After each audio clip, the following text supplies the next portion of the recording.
എവിടെ ടീച്ചർ നോക്കട്ടെ. നന്നായിട്ടുണ്ട്.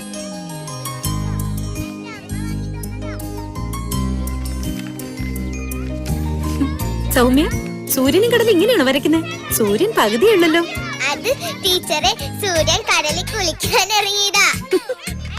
ശരി ശരി. അനന്തു അവിടെ എന്താ ചെയ്യുന്നേ? മേലെ ചൊറിയുന്ന ടീച്ചർ. അയ്യോ, ആകെ ചൊറിഞ്ഞു കടിച്ചിട്ടുണ്ടല്ലോ. എന്തെങ്കിലും കടിച്ചോ? ഇല്ല.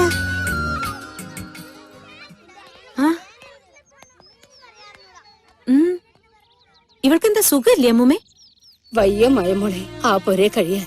ദേ ഇത് കണ്ട ഇവളുടെ മേലൊക്കെ അവിടുത്തെ ഈച്ചയും കൊതുവും കാരണം സഹി കെട്ടു.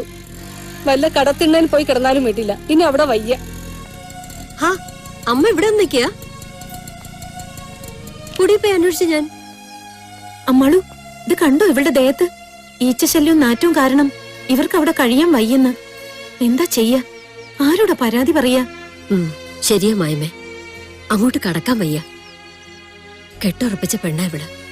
വല്ല അസുഖം വന്ന് കിടന്നാ എന്താവും? അമ്മ ഒരു കാര്യം ചെയ്യ്, എന്റെ വീട്ടിലേക്ക് വാ. രണ്ടുപേർക്കും കൂടി കഴിയാനുള്ള സൗകര്യം അവിടെയുണ്ട്. അമ്മാളു വിളിച്ചതല്ലേ, അതാ നല്ലത്. അമ്മാളു, അമ്മാളു, മണിക്കൂട്ടിന് തീരെ സുഖമില്ല. ഒരുപാട് ഛർദിച്ചു. വൈദ്യരെ നോക്കിയിട്ട് ആശുപത്രി കൊണ്ടുപോകാൻ പറഞ്ഞു. എല്ലാരും കൂടി ആശുപത്രിയിലേക്ക് കൊണ്ടുവരിക. എന്റെ കുഞ്ഞ്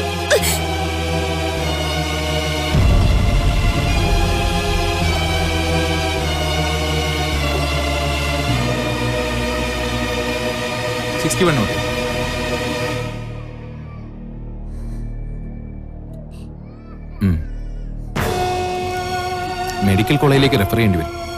ശരി.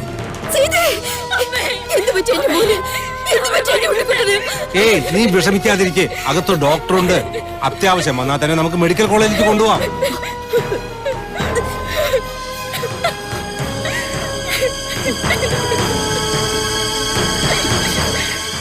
ஏய் ஓ இந்த ராமൻകുട്ടിയുടെ തേങ്ങ കണക്കിലെ ബാലൻസ് എவ்வளவு இருக்கு? അത് 30 രൂപയുള്ളൂ. 30 രൂപ அப்பா கொடுப்பானா? தேவரே, யாரது? ചിന്താമണി അമ്മാളാ.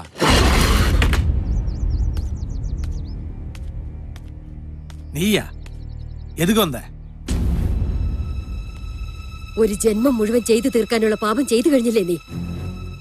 ഇനിയെങ്കിലും നിർത്തിക്കൂടെ നിനക്ക്? എന്നടി சொல்ற? ഏയ്, ഒച്ച വെക്കണ്ട. ഈ നാട്ടുകാർ മുഴുവനും നിന്നെ ഭയന്നേക്കും, പക്ഷെ ഈ ചിന്താമണി ഭയക്കില്ല. അത്രയ്ക്ക് അനുഭവിച്ചു കഴിഞ്ഞു ഞാനും എന്റെ മോളും. എന്റെ സീത പിഴച്ചു പറ്റ സന്തതിയാണ് മണിക്കുട്ടനെന്ന് നാട്ടുകാർക്ക് മുഴുവനും അറിയാമായിരുന്നിട്ടും അവളെ പിഴപ്പിച്ചത് നിങ്ങളാണെന്ന് ആരോടും ഞാനോ അവളോ പറഞ്ഞിട്ടില്ല. മറ്റൊന്നും കൊണ്ടല്ല, അവന്റെ തന്ത നിങ്ങളാണെന്ന് അറിഞ്ഞാൽ ആ കുഞ്ഞിനെ പോലും നാട്ടുകാർ വെറുക്കും. ഞാൻ വീട്ടിലെ വന്ന് ഞാൻ കിട്ടിയ സത്യം പോടുറിയാ? അതെ, ഇത്രയും നാള് സഹിക്കുകയായിരുന്നു ഞാൻ. പണമുണ്ടാക്കാനുള്ള നിങ്ങളുടെ ആർത്തിയിൽ ഈ നാട്ടുകാർ മുഴുവനും ദുരിതം അനുഭവിച്ചുകൊണ്ടിരിക്കുക. എന്റെ കുഞ്ഞിപ്പോ മരണത്തിന്റെ പിടിയിൽ കിടക്കുക ആശുപത്രിയില്. നിങ്ങളുടെ ചോരയിൽ പിറന്ന കുഞ്ഞ്. എവിടെയും ജയിക്കാൻ നിൽക്കുന്ന നിങ്ങൾക്ക് ഒടുവിൽ നാട്ടുകാരുടെ മുമ്പിൽ തന്നെ തോൽക്കേണ്ടി വരും. അവർക്കൊപ്പം ഈ ചിന്താമണി ഉണ്ടാവും ഏറ്റവും മുന്നില്. என்னையா தூப்பிக்க போற? நடக்காது கண்ணு, நடக்கவே நடக்காது. அப்படி வந்தா வெட்டி துண்டமாக்கி வந்தா வேஸ்டில போடுவ. போடி அஜி, போடி வழியா.